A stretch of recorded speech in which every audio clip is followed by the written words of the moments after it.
something we all need. Gotta have it now if you wanna succeed. Striving, surviving, that's no doubt. Sticking together, we gon' find a way out. So all you young people, give it your all. So all you young people, give it your all. So all you young people, give it your all. So all you young people, give it your all.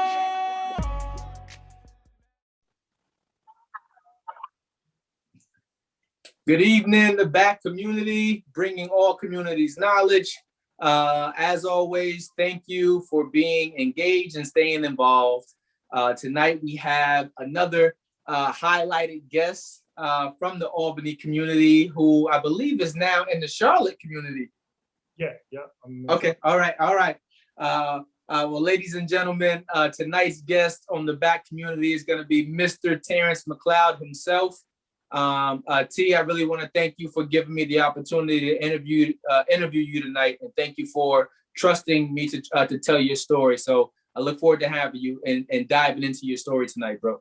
Absolutely. Thank you for letting me be a guest. It's an awesome podcast. So I'm just happy to, get out there and tell my story. Okay. All right. Well, listen, man, I know who you are. I know who your sister is. I know who your mother is. I know a little bit of the details about you, but this is a perfect opportunity for you to tell the Capital District area about yourself. So I'm going to hit you with your first question. One, please tell the back community who you are and what it is that you do. My name is Terrence McLeod. I do a lot of things, but I am a videographer, cinematographer, in the independent film and like commercial and documentary space. I live in Charlotte now, but I'm from Albany. I spent some time in the military before, settling on this. That's pretty much it, man. I'm kind of like Okay. Now, let me see. What branch of service were you in? I was in the Air Force. In the Air Force? Okay. Well, thank you very much. I salute to you, brother, for your service as always. I definitely want to highlight that. I don't want to overlook that at all, because that's a major commitment for those of us who haven't served. So shout out to you for that one. And let me see what else. What else did you touch on? I know you're in Charlotte now, but you grew up in Albany. What part of Albany did you grow up in? I always like to understand the dynamics of where people grew up at. Yeah, so we lived. From most of my life, I lived off of Livingston on North Main. And then we bounced around the city. Once I hit like middle school, high school, we were living off Western Ave, and then we finally got the house we were living off of on Delaware. Okay. Right off of Second Ave, kind of. So I'm from all over the city, really, man. I know everybody there. So yeah, I've been all over. Okay. All right. And let me see. Are there any type of passion projects that you're working on right now outside of film or cinematography? Passion projects. Outside of that space, no. There is something that I have a 5-year goal on, which is not in Albany. I wish I could bring it to Albany. I got to talk to the right people. But here in Charlotte, I'm trying to create a multi-purpose, like creative art studio space. So I'm looking at warehouses to where, I got some, I finally got a network out here of artists and creatives, and we're looking to build something where we can just let community, like the kids in the community, come and like, if it's record music, paint, if they're video editors, set some up for that. So that's something in the works we've been talking about, especially down here, because, just recently there's a bunch of, these kids are wild. So they need something to do. And that's what I'm trying to build down here. But I think that's a little far down the road. Okay. All right. Actually, as soon as you said it, you made me think of one of the guys I went to Johnson C. Smith with. We call him Rome. What's his real name? Romeo Stockton. He also does independent film as well. You ever cross paths with him down there in Charlotte yet? I haven't. Okay. Well, listen, man. I am the plug. So I have all types of connections down there in Charlotte. Man, if you let me know what you're interested in or who you're trying to get connected to, I can definitely try to get you connected. If I don't know him, I probably know somebody that knows somebody that needs to get you connected to. But as soon as you just said that, my boy Rome came to mind, because he does independent film down there too. and has a couple of films that are available on other platforms like Amazon and all of that stuff like that too. But that might be a great connection. So I'll make sure I'll follow up after today's interview and give you that contact too. Absolutely, thank you. All right. But yeah, that's dope because like Albany has an incubator like that too. And it's not as used, as far as I know, it's not as heavily used as it used to be. But downtown on right there outside of Lincoln Park, they had an incubator that they ended up turning into like a musical arts place where you can come in and learn how to do music and all types of things down there. But yeah, I think that's dope. Yeah, I know in Albany they had because Deshaun's my godbrother, Deshaun Moore, and I know they had the Albany Barn. I'm not sure where that stands today, but that's actually was crazy. That's where I got the idea from. Is what they were doing. They were doing there, and I was like, man, we need to do something here. So I work with him a lot. You know, just sharing ideas, like how can we connect? You know, because I feel like the demographics between Albany and Charlotte's a lot bigger, but it's the same kind of people. You know, they need the same kind of help. So what they're doing up there, I want to do down here. So okay, for sure. Okay, yeah. And the thing is, this is like I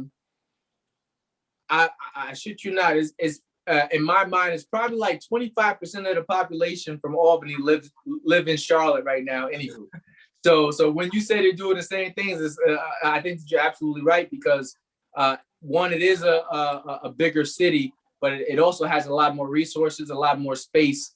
And the thing I love about Charlotte is it is a place for entrepreneurship. So if you're really interested in starting your own or developing something, that is a hub of like-minded individuals for that. So I think you're in the perfect spot for that. And shout out to your cousin D, man. What's that? Was it More Productions? Something like that. More something. More than Vision. Yeah. Okay. They got a lot going on up there. Okay. Yeah, he tapped into everything. I can't keep up. Okay. Yeah, I actually wanted to get him on last season. I wanted to do an episode where I interviewed a representative from each of the Divine Nine. And I wanted to choose the people who I wanted to bring on. But it became a real political thing amongst the organizations, and that didn't happen. So, but yeah. But nope. Let me see.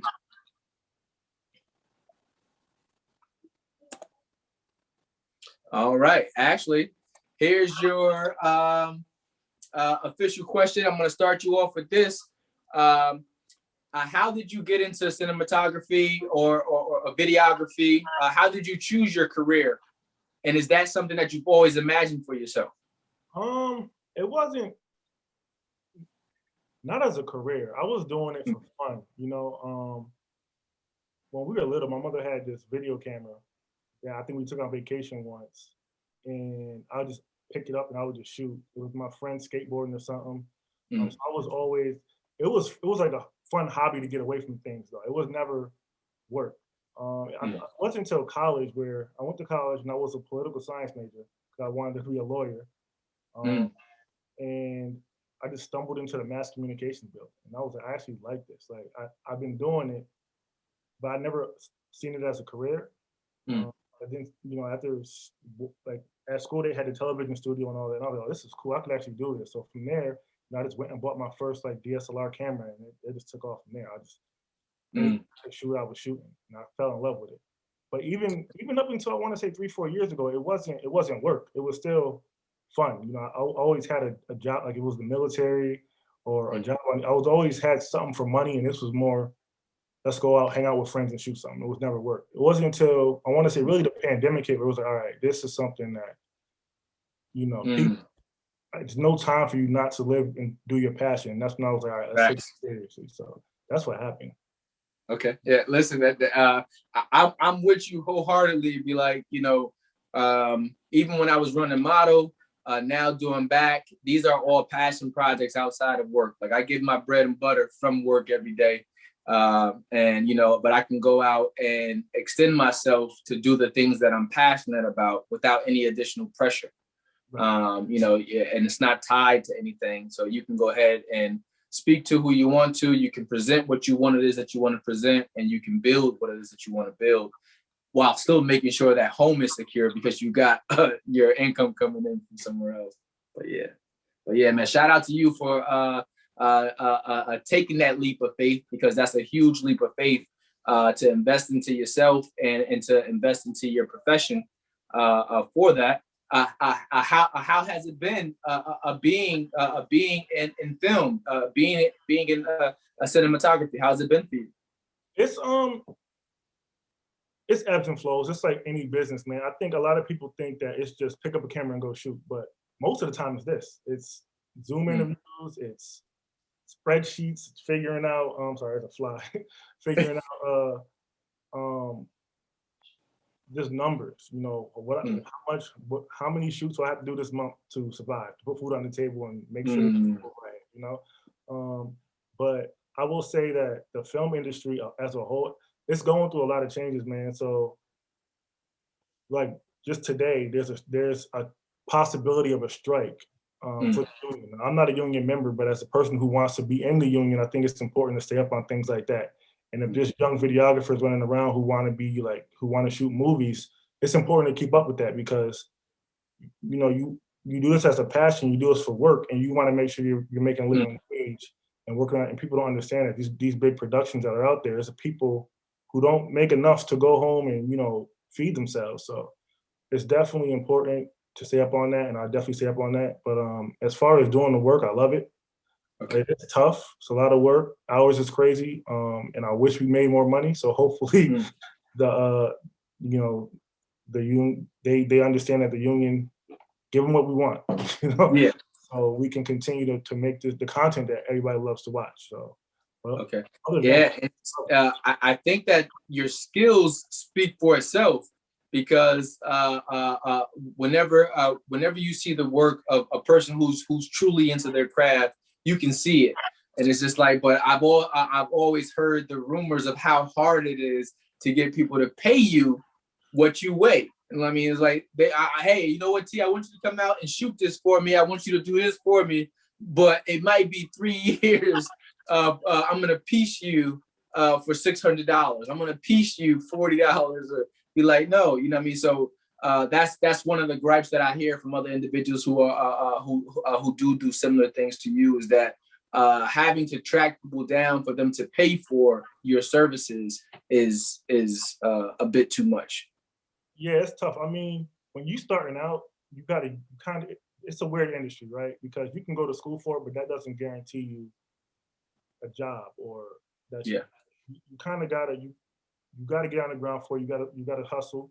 You gotta take the $200 gigs, and it sucks. But at a certain point, you gotta really know your work. What we do is a lot, and you gotta say no, man. Like I had somebody say, "Hey, I want to shoot a wedding for $300." I'm like, you gotta find somebody else. Like it's not to hurt their feelings. It's just like it's a lot of work. It's 10, 12-hour days there. Come home, shoot, edit it, find the music. It's by the time you're done, you spent almost 80 hours probably. So when you think of that, it's not worth the $300. It's not worth it. So you gotta kind of know yourself, know what you're worth, and know how much it takes to keep your lights on. Really, if do it for $200, do it for $200. But if it's not gonna work out, you gotta say no. You gotta do what you gotta do.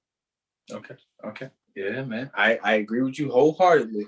And be like, and there's nothing wrong with like you said, knowing your value and knowing your worth and being able to stick to it. Some people are gonna be like, oh, you think you're better than it, or you think that you deserve top dollar. Listen, if you know that you put the time, the effort, the energy into perfecting your craft, you're good at what you do. You know what I mean? As my man Nipsey Hussle would say, you know what I mean? Proud to pay. Deal with individuals who are proud to pay to get the level of service that the quality of the content you're going to give them. So shout out to you, bro, because I know I've seen a bunch of pictures of you doing your film thing, handling the equipment, and I also know how bad I suck at editing, having to do 2 seasons of the back community, and realizing that editing is no joke. Oh yeah, no. It is no joke for you to get a good quality content and to be able to take out stuff that you don't want and plug it in or fill it in. Listen, salute to you because I can't do it. Yeah, it's tough, man. I'm lucky enough to have a team and an editor now, but Nice. It's definitely hard. I mean, and going back just real quick on that, you know, your rate and stuff like that is, as you get better and you start to, sometimes you can get laughed out of the room with a low rate, you know. So if you've been working $200-300, it's cool, you know. But then you finally get a client that's willing to pay you, and they're looking at different videographers or filmmakers, whatever, and you say, "Oh, I charge this," and it's so low that they might not even think of you no more. It's like, all right, when you really are at that tier, but you're pricing yourself too low. You gotta. I think a lot of guys and girls are just scared to say, oh, I don't want to charge this month. They might not, but no. I mean, especially when you start working with small, they have a budget. There's a marketing budget, right? And they got to spend that money or they're going to lose it the next year. So they're willing to spend that money. So you got to say, hey, stay. This is my rate. This is what I do. This is what I can do, and just have faith that it'll work out. Okay. All right. Well, let me see, man. I'm about to bring you back home. I'm gonna bring you to the Capital District area. T, growing up in the Capital District, what kind of programs were you involved in as a youth in the Capital District? And do you know if any of those programs still exist now? I was heavy in teen night. Okay. I was heavy in teen night. I thought I could play ball. I wasn't that good, but you couldn't tell me nothing back then. So, you know, I was always at the YMCA shooting, running around. I'm not sure if that still exists today. I really don't. It still does. It still does. It was a halt during the pandemic, but Dave and Cook were able to start it up. I know at some point earlier this year they did do some. I'm not sure if they're regularly doing it as often, but they did start back up earlier this year. I'll tell you that. I mean, that's great because that kept me out of trouble, man. Because there's a lot of times, you know, where I had friends who took the wrong path, and it was either hang out with them or go to team. So I'm happy that that's still going on because it saves a lot of lives. Sure. Yeah, and it just says a lot about it says a lot about both of those two brothers as well because they've been doing it for so long. They've been doing it from when I was young, from when you were young, to the kids that are still young right now. And to be able to do that for different generations says a lot about the content of their character and what it is that they actually believe in. And Teen Night has been monumental from the time that they started Teen Night up until now. So shout out to Dave and to Cook on that one as well. For sure. Yeah, man. Teen Night. I got one for you. I always like this question because I value friendship. Relationships mean a lot to me, so I always like to dive into this. How did the friendships that you formed earlier in your life affect how you choose friends as an adult? That's a good question, man. It's hard for me to choose find friends as an adult. It really like new friends. It's hard, man. I do have I have a core friends from when I was young that I still talk to. But new friends is especially today. I think growing up it was easier. You know, social media. Facebook. I was in high school. I want to say not 10th grade when Facebook came out. So by that time, you got your crew already, right? Nowadays, it's kind of harder to meet friends because it's all social media. So I think the friends that I had back then are now from back then are loyal. I think loyalty was a big part of it. You know, they ride for me. If I need something, if I can call them up right now, they got it. They're gonna answer the phone.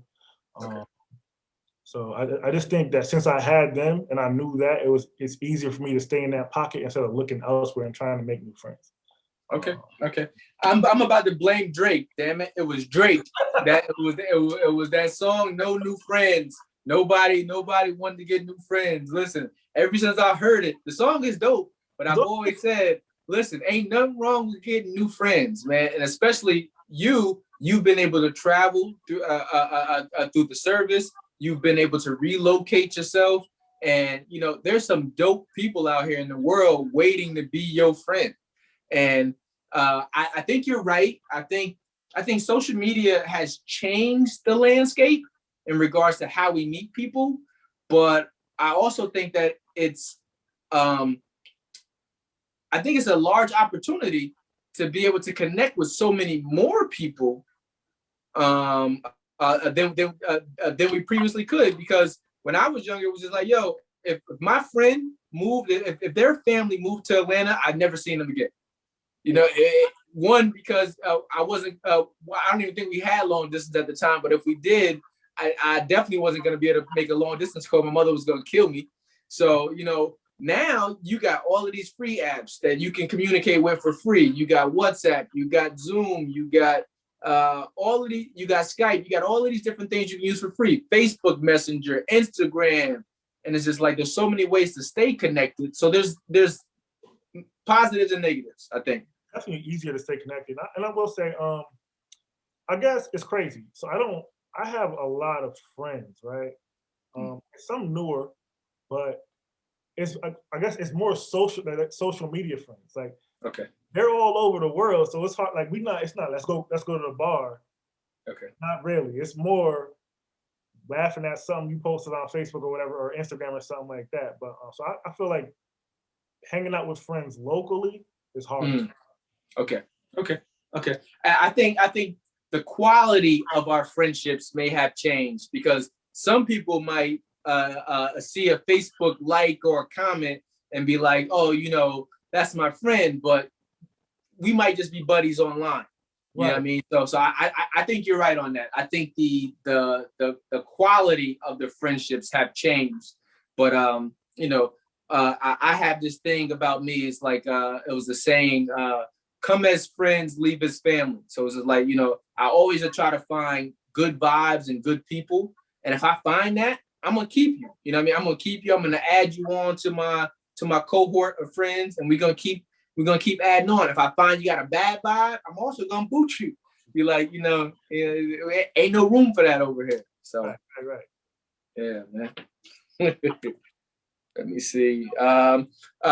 Growing up as a teen, or growing up as a young adult, did you have a mentor? And if so, let me leave it there. Growing up as a teen, did you have a mentor? Yeah, I think I had a few mentors. Okay. And what was the impact, or what was their significance on your life, T? Strongly positive, man. I think Deshaun, my godbrother, was a big mentor. Okay. And Shakur, he passed away a few years ago. He was a big mentor too. I think for me, it was keeping me off the street, really, and showing me a better way to do things. Okay. Coming from where we come from, it's easy to get caught in that life, right?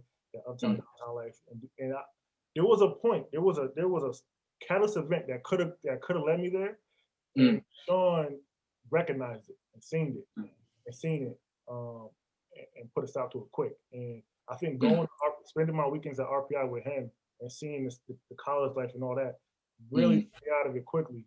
So I credit that to him a lot. I don't know if you remember, we went on that HBCU college tour. That opened that was years ago, man. I want to say I was a junior in high school. Was that the one at Madison Square Garden, or yeah, it was the one at the Garden? We took the bus down to New York. Okay. That eventually led to the reason why I went to Delaware State. I transferred from there, but that is the reason why I went to Delaware State, was that tour. I remember go to JCSU real bad, that whole trip. You kept putting them, and it's crazy because I ended up in Charlotte anyway. But yeah, I definitely credit you two for sure with that. Just getting me out of Albany, letting me see, like, you know, it's colleges all across the world, Black HBCUs. I thank y'all for that, because, like I said, Albany, you can get dragged into that life quickly if you're not careful. So, just having people older than me who I can see doing the right thing was important. for sure. Okay. Yeah, I think mentorship is something that's near and dear to my heart. So I always like to see, like, when you see a success story like yourself, I always like to ask questions like, what helped mold you to become the man that you are today? Or if I'm speaking to a woman, what helped molded you to become the woman that you are? Because I think a lot of times we overlook the importance of mentorship, even like in the work world. Like, people overlook the importance of having internships. Be like, oh, I'm not getting paid for it, I'm not going to do it. But like, yo, you can get great firsthand experience through somebody else or through a job. You better take that, because that's going to be priceless. But a lot of times, we too cool, or we don't know how to make those connections that are really beneficial to us. So I'm great that I'm thankful to hear that you had connections that you were able to benefit from, that stopped you from going down different paths and inspired you for different opportunities. Yeah. And it was like, from what I remember about you as a youngin, it's always easier from the outside looking in, but I don't think I ever would have been worried about you, because you always seem to be solid. I remember working with your mom. I think when she was at it might have been Planned Parenthood. Was she ever at Planned Parenthood? She was at, I don't know if she was at Planned Parenthood. She was at Yes, though, like the Yes, that was the name of it. Okay, yeah. There you go. It wasn't the reason why Planned Parenthood was involved in there was because Planned Parenthood was giving out like little $750 grants at the time, and I think we had collaborated on a grant and for a camping trip, and we partnered with her over on that one. Okay. On top of the fact that her and Tamara was cool, but yeah, man. So okay, yeah. But like I said, man, I think that you've always been stand up, solid, and even to see you today as a married man, being vulnerable enough to show who you are says a lot about who you are as a person, T. And I still expect to see nothing but greatness from you. You know what I mean? And greatness takes time. So I appreciate it. I definitely appreciate that, man. For real. Yeah, man. Yeah. Shout out to Shanae. Now when we're thinking in my head, I was like, I think you were her date to her prom too. I was, yeah. Yeah. I'm sitting there, I was like, yeah, okay, okay. All right, let me see. All right, I got a question for you. Going to the Capital District. What do you think are the barriers that stops the community from coming together, T? I'm not sure, man. I think there's opportunities, I don't know. It's sad though, because I really want to see it happen, Yeah. There's always it's always a sad event that brings the community together. Yeah. And I wish it wasn't that. I wish that wasn't the case. Like I don't. It shouldn't have to be something like a death or something like that brings the city together. I think we need to finally recognize that that the violence can stop when we can just come together and we don't have to pull apart all the time. It shouldn't bring something like that to bring us together. I agree. I know you were at the basketball tournament this summer. I wanted to get up there. I couldn't get up there, and that was great to see. I caught all the clips on Instagram. I was like, damn, I wish I was there. And stuff like that. Just more of that. You get more of that, and I think they'll be okay. Okay. It's interesting that you even bring that up though, because I remember having conversations with Pop about it, and it was just like, that was one of my concerns. Safety is always my concern. Yeah. Period. You know what I mean? Coming from where we come from and knowing how I've moved, safety is always a number one. So it's just like, to see that event go off without a hitch, to see the people come out and put on it was such a nostalgic feeling. And it was like, that's what I was used to growing up in Albany. You know what I mean? Whether we were downtown on Elizabeth Street basketball courts, whether we were in Washington Park, whether we were at the new courts. It was always that type of atmosphere, and it was really, really good. So, you know, I mean, I also just feel like, you know, the more we can get back to once, in order to get to the community aspect of really having unity, you got to stop seeing everybody as a threat. And I think that we see people as threats, both physically and intellectually. Because sometimes it's just like, you know what, I don't want to work with that person because that person might overshine me and I might not get, you know what I mean, to get my ego stroked on this one, you know. And it's just like, when we learn how to put the egos to the side, you know what I mean, we'll stop colliding and we'll be able to really come together and say, you know what, yo, Terrence is really good at this. You know what? Let him do that. Tyrell is good at this. Let him do that. And, you know what I mean, I got to have trust and support you in what you're doing. And you got to have trust and support me in what I'm doing. And that vision will come together. Yeah, for sure. I mean, you learn so much from just how people work and what they do. You know, you don't got to always fight. And that ego thing is a trip, man, because it'll set you back. So, I mean, this when you come together and I learn what you do, you learn what I do, you come away with a new skill. Facts. And it just, like you said, it lifts the city up. Facts. I have a question that is sensitive, but it's always one of my first. It's one of my favorite questions because how impactful it is. But how have you been impacted by gun violence in the Capital District area, T? So, my sister, Shanita, she's my cousin. She lived with us. She's my sister. You know, she lost her life to gun violence, and it's sad because she was turning her life around. We had a talk maybe a month before that happened, and she was telling me what she was doing and this and that, and I was like, I'm so proud of you, you know. Yeah. And I haven't talked, like, we didn't talk all the time. You know, I'm busy, she was busy. But when we did talk, we talked. Like when me and Shanita talked, it was a serious conversation. She knew that I wanted her out of Albany. Yeah. I also know who she is, and I know that I was not getting her to leave. You know, right? Yes. So we constantly had those battles every time we talked.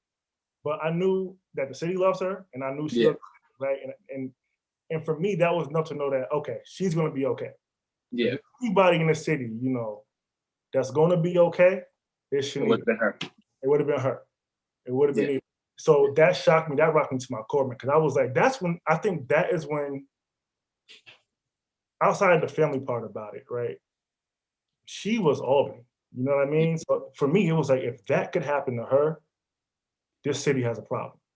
So that hurts.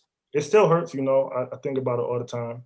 My family thinks it's a struggle for us, but we're getting through it. We know where she is. She's in a better place.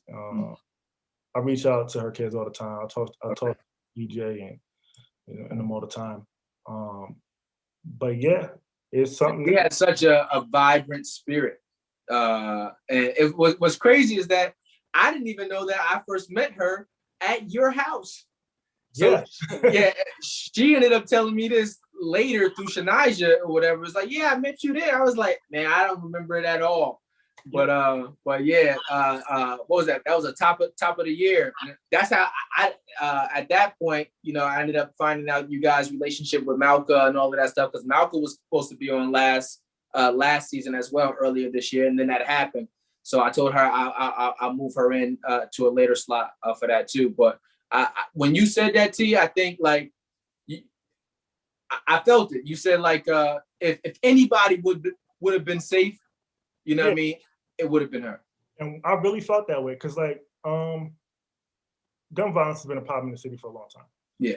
But that's why it hurt me, because we would have conversations, and I don't try to get too deep, but we would have conversations, and she would be like, "Yo, I'm gonna be okay," you know. I'm like, "Yeah, I know you're gonna be okay." But it's still, you know. So like I said, when that happened, it's just like if this can happen to her, nope, like it's nobody's safe. It's crazy. Like something needs to be done. So that's what hurt. That's what hurt the most. Okay. Okay. Yeah, it's like I know it's bad all over the place. Like me living in the DMV, I see it regularly here too. Even going back to Charlotte, I see it regularly there too. The difference is these places are a lot. The population has a greater population size than Albany. So when something happens to Albany, it's like we're always one or two people apart from each other, and it's just like, man, and it's too small to have this type of devastation over and over and over again, because that does something to you. That does something to your mental. That does something to your psyche. And for a lot of people, they become desensitized to the fact that we just lost a life. Yeah. You know what I mean? And I hate that aspect of it. It's like, people just think that that's normal. Seeing that amount of death is not normal. That being the regular thing, it's not normal.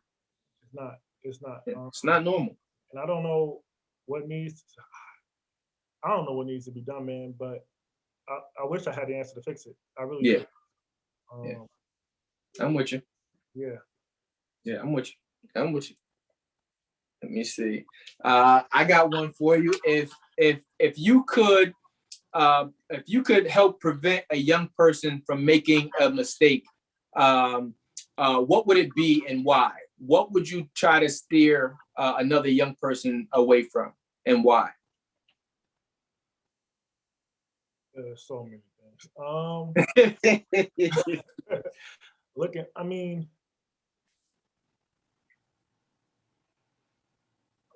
gun violence, obviously, gang life, all of that. But why is because I think in our community we come from, kids don't see, like they can't, for some reason, they can't envision themselves outside of that area, right? Yeah. They feel like whatever them 4 blocks they live on, that's it, that's life. And I think that once they see that there's life outside of that and it's possible, they kind of fade away from that life. So that's what I would try to do. I mean, I think I've been fortunate. I joined the military, right? Out of high school, and immediately traveled the world. So I got to see things, and I got to understand that Albany wasn't it. That there's life outside of this. There's people. There's different cultures. And I think if you can just get kids to see that, I think that'll change a lot of what people do. And I understand sometimes it's hard at home and it's hard for that. But I think there needs to be a lot more programs to get people outside of the city. To see. I agree. To see things. I think it's hard during the pandemic, but maybe once it fades down, I would like to see programs and I'll be happy to whoever's in Albany to help out with that.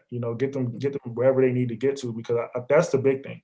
I think is once they're surrounded in an area where that's all they see, and then you can't envision anything outside of that. Yeah. So. Yep. Shit. I think I've said it for years since I was doing model. The most important thing for any person, let alone a young adult, is exposure and consistency.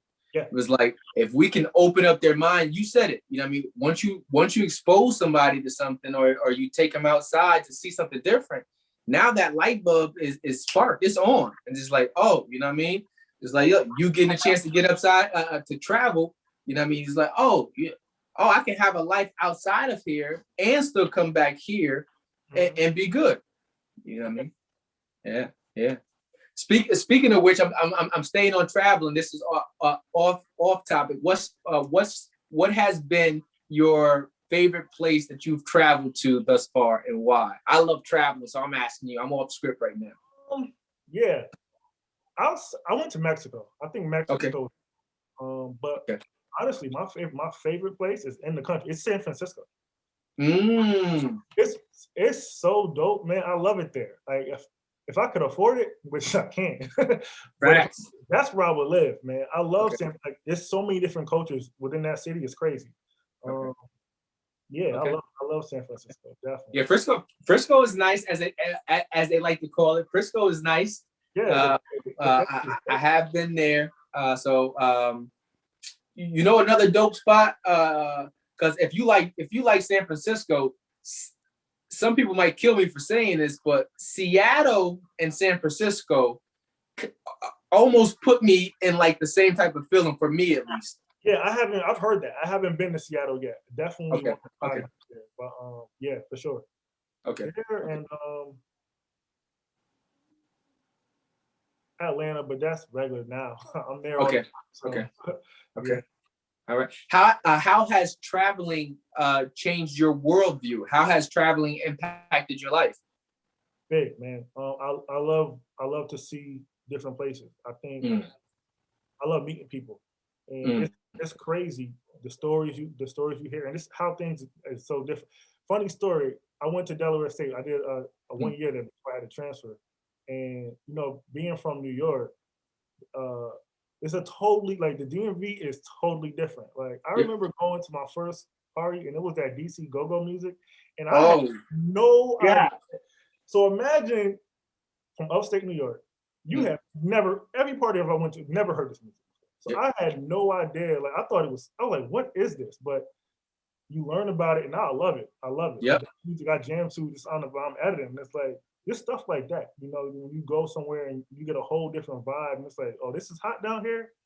It's so different. So I just love seeing different cultures and how people like. Yeah, for sure. Yeah, I had the same thing happen, fam. I didn't know nothing about go-go.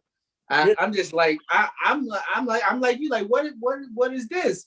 But probably before my freshman year ended, I'm in love with that. On top of being in love with go-go, I fell in love with a Southern rap artist. You know what I mean? People used to call me a fake New Yorker all the time because I used to love Little John, Pastor Troy, Archie, any of the joints from down. T.I. was my man since his first album. You know what I mean? It was just like, yo. So I feel you on that one. Yeah, I was out of this world with go-go. The go-go, the glitter. They had their pants tucked into their socks. I was like, I didn't know what this was. Yeah, I was like, I'm sitting there like, this is different. Like this was yeah. Yep. Let me see. T, what does success look like for you? How would you define success? Success for me looks like, honestly, just being content with life, being at peace, having where me and my family are good. If you would have asked me this 5 years ago, totally different answer. I would have Why? The car. I think I was at a different place. Okay. I think back then I thought success, for me to have success, I had to have a nice car, big house. Like it had to be seen. If it wasn't seen, it wasn't successful. It took a lot to get me out of that. Now, I feel successful. I'm not where I want to be, but I think if my life didn't change today, I'm successful. It took a lot for me to understand that, though. For me, it was always, what's the next thing? Got to get this, got to do that. Nah. Yep. I'm still grinding, don't get me wrong. I'm still trying to reach those goals, but like I said, if it stopped today, I'm successful. I think that is a success. Yeah, that's what success means to me. I'm at peace. I'm good. Okay. I love that answer. It's to the point, and it still says so much. I mean, I think I listen to a lot of the dudes on Earn Your Leisure, and I regularly listen to Ash Cash every morning. He does this segment in the morning. I typically tune in. So one day I asked him a question. I ended up posting it on the backstage one day, and he answered it. He was just like, it was about contentment, right? And he was just like, he hates the word contentment, right? And he was just like, anybody who is content, what I mean, they don't want nothing. And I was just like, I had a different view of the word contentment. I'm just like, sometimes me and my wife had this argument too with the word contentment. I think some people refer contentment or compare contentment. When they hear contentment, they really hear complacency. but those are two different things, right? Contentment is being exactly is the definition of success you just gave. Like, yo, even if I don't do anything else, if it never amounts to anything else, I know that I'm still successful in regards to all of the things that you've done thus far, because you are. You know what I mean? And, you know, you're married, you're healthy, you've traveled the world, you're making your mark, and it isn't based around materials. Now it's based upon life, or based around life. You know what I mean? Yeah. I love it. But yeah, I think people always hear contentment and associate that with complacency. And those are two different things. Contentment, we need contentment, because if you don't have contentment, you're always chasing. You're chasing. And when have you ever chased enough? When have you ever accomplished enough? And you have to have a balance between that. You know what I mean? Yeah. In my opinion.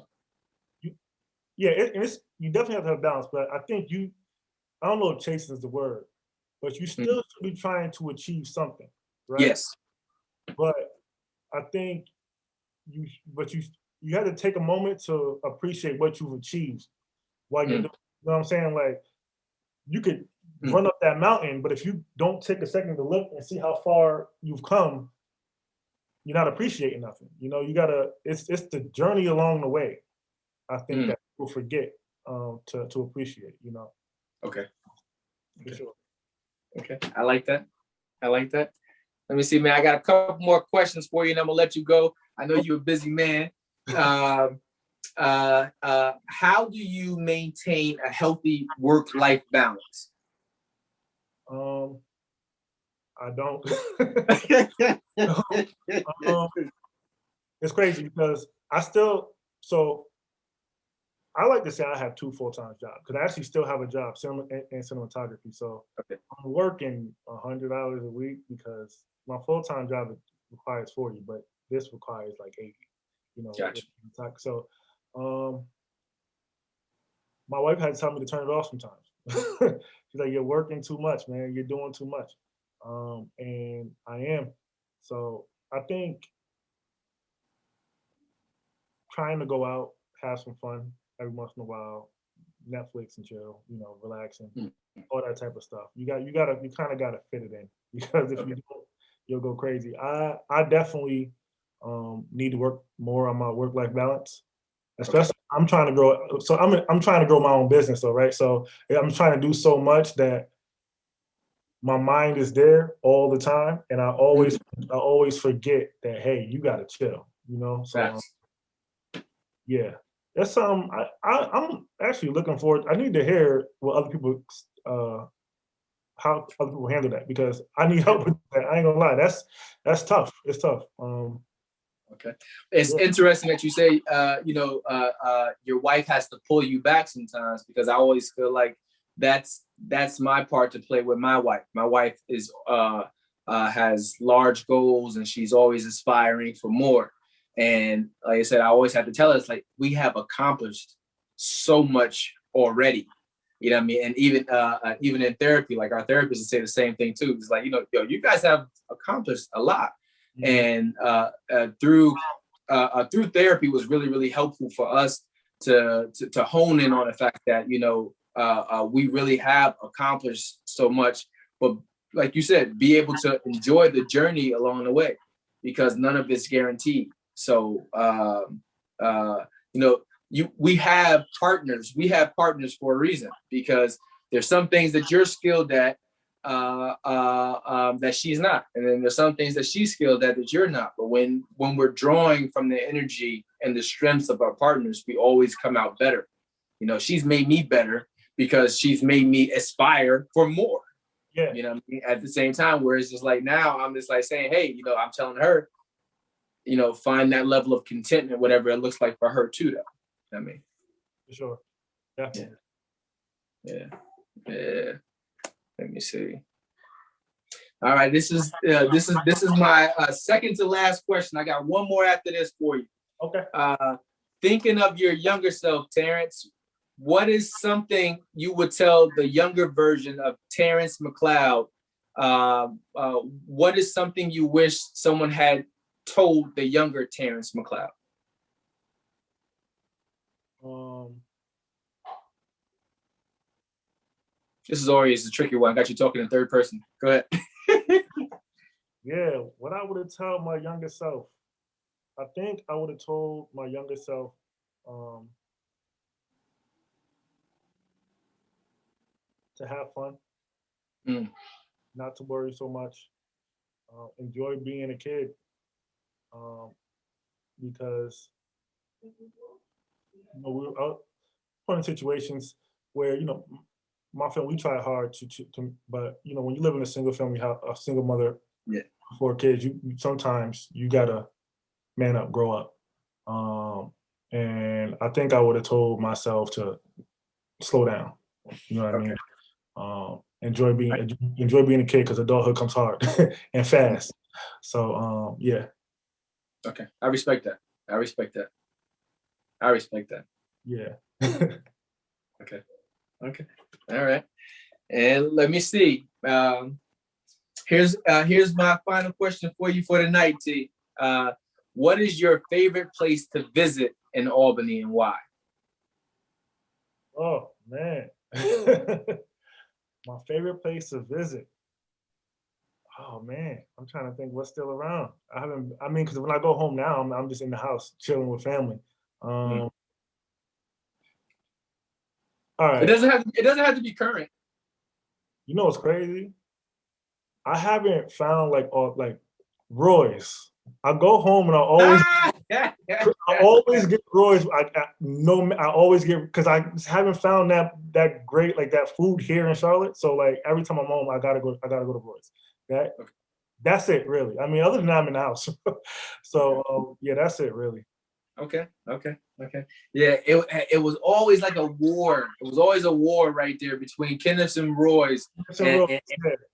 And I was close to Roy and Kenneth. So sometimes I would feel guilty, like if one of them caught me going into the other one's shop, be like, I was just going to go say hi or whatever, you know what I mean? Yeah. But I mess with Kenneth's too, but I feel like I don't know. It's something about Roy's. Yeah. Okay. All right. Fair enough, man. I will take that and accept that. And actually, I can't let you leave without this, so I lied. What about your life's path are you most proud about? Oh, man. Final question. My life's path that I'm most proud about.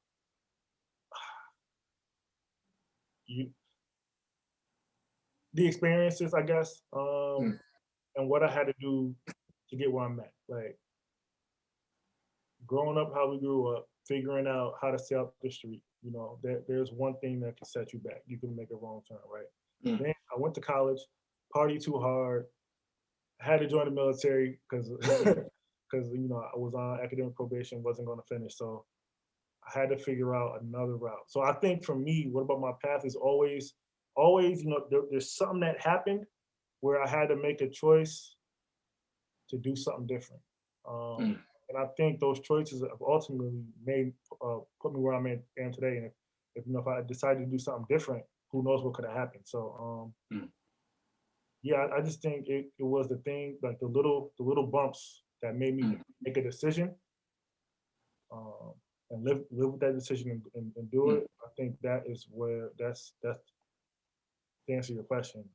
Okay. That's what I'm proud about. So. Okay.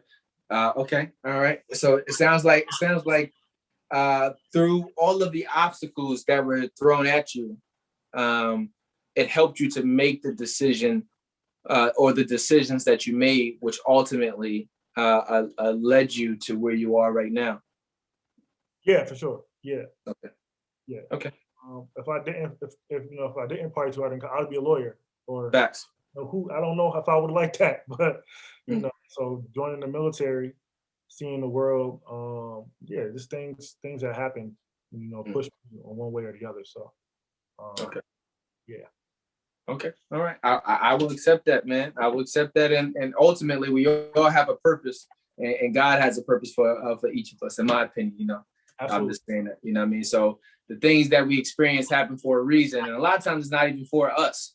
It's for us to be able to help communicate and to share with somebody else who's going to be going through or possibly endure the same thing that you had to. So ultimately, our lives are here to serve purpose to one another.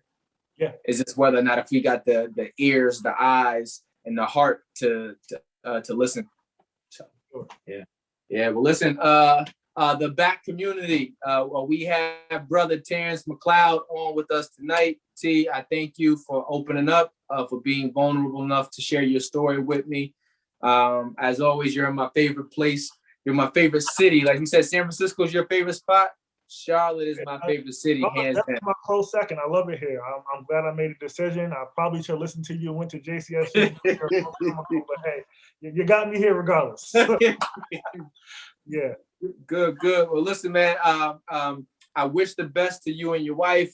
I wish the best to you on all your endeavors, both at work and on the entrepreneurial scene, because you are a dynamic force. You always have been. And I expect nothing but the best from you, bro. So salute to you, and thank you for sharing your story to the back community tonight.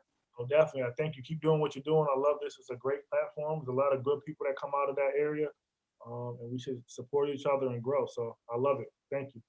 Okay, man. Well, listen, man. I'll play catch up with you later, my boy. All right, later. Have a good night. You too. Keep climbing up the ladder.